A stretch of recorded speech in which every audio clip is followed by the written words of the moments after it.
Welcome into Paul Catalina's Top 5, brought to you by Flag and Anthem. Go to flagandanthem.com. Use our promo code 365sports for a discount at checkout.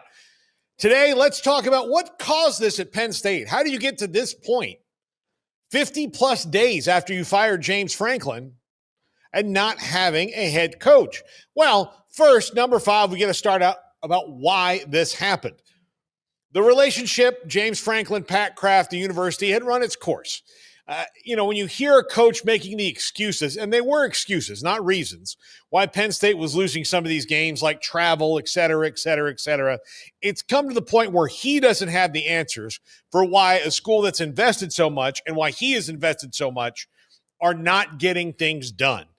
So you lose to Oregon, you lose another big game. Why are you not there? What is missing at your university? All those things. If you don't have those answers and the AD doesn't have those answers for you, the relationship has run its course. I think they had kind of worn each other out. Now, getting fired in the middle of the season was a big shock, but that also kind of is what makes them maybe a little more difficult to fill. Number 4, the AD didn't hire James Franklin. Pat Kraft did not hire James Franklin.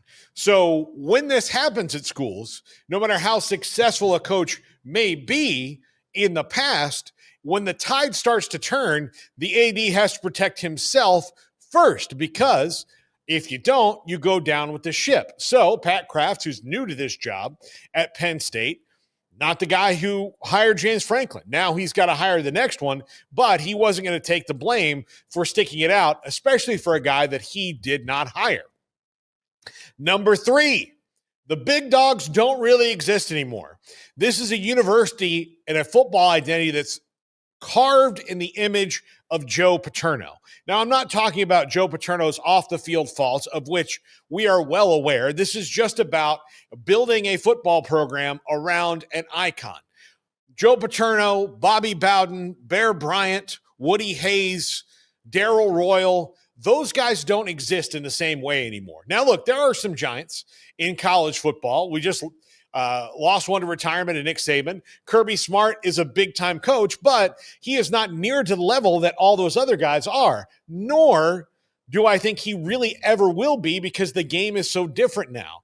So when you've got a fan base and a school that their feel-goods, their memories, all of that is based on back when Joe Paterno was here, it was stable and we won a national championship once. That's what you're contending with historically.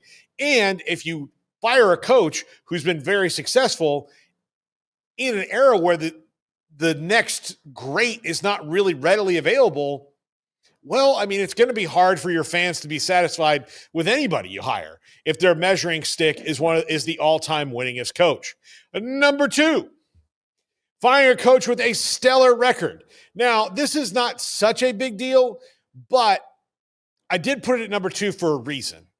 I think a lot of coaches who don't have as good a record as James Franklin does, that might be offered this job because Penn State thinks they could, might have been slow to play it out because the expectation is they go to the playoff right away and win right away. Well, firing James Franklin's going to set you back.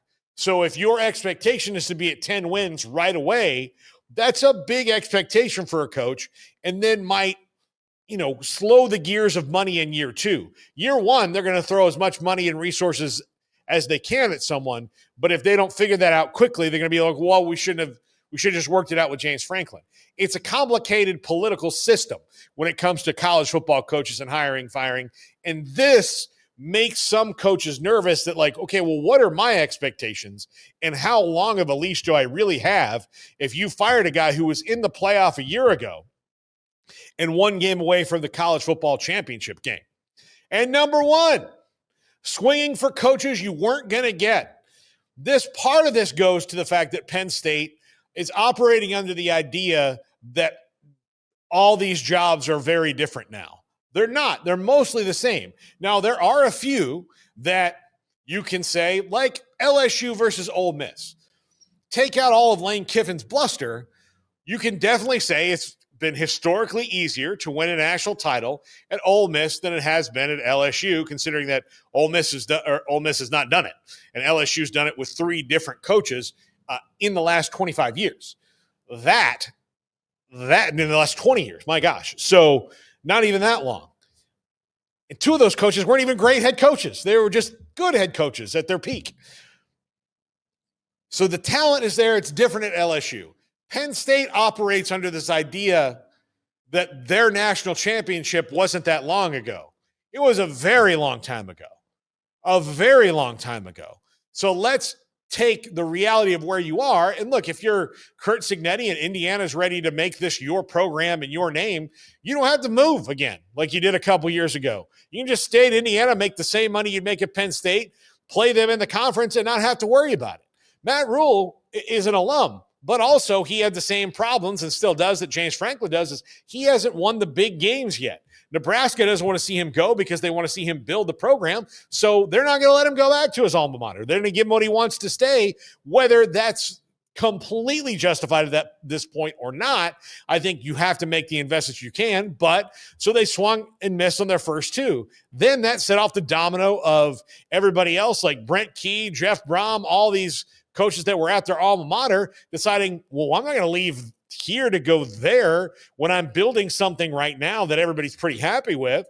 The money's all the same. So if the money's all the same, it's going to be hard to swing at these coaches and get them. And look, they almost got Kalani Sitake this week. They were very close, but guess what happened? BYU stepped up with the money and ended that. So you've got to start thinking outside the box. I don't think they've done that yet. I don't think they've looked at coordinators very hard, and I don't think that they have really, really looked at who fits the program the same way now because they keep just striking out. So this is going to be Brian Daboll, or they're going to make Terry Smith the interim, the head coach. It's a mess in Happy Valley right now, and we'll see how they figure it out. But this is not how they expected it to go. And we don't know what's going to happen. We have no expectations because the carnival starts now. Gambling problem? Call 1-800-GAMBLER. In New York, call 877-8-HOPE-NY or text HOPE-NY 467-369. In Connecticut, help is available for problem gambling. Call 8887-897777 or visit ccpg.org. Please play responsibly. On behalf of Boot Hill Casino and Resort, Kansas, pass-through of per wager tax may apply in Illinois. 21 plus age and eligibility varies by jurisdiction, void in Ontario. Restrictions apply. Bet must win to receive bonus bets which expire in 7 days. Minimum odds required. For additional terms and responsible gaming resources, see dkng.co/audio. Limited time offer.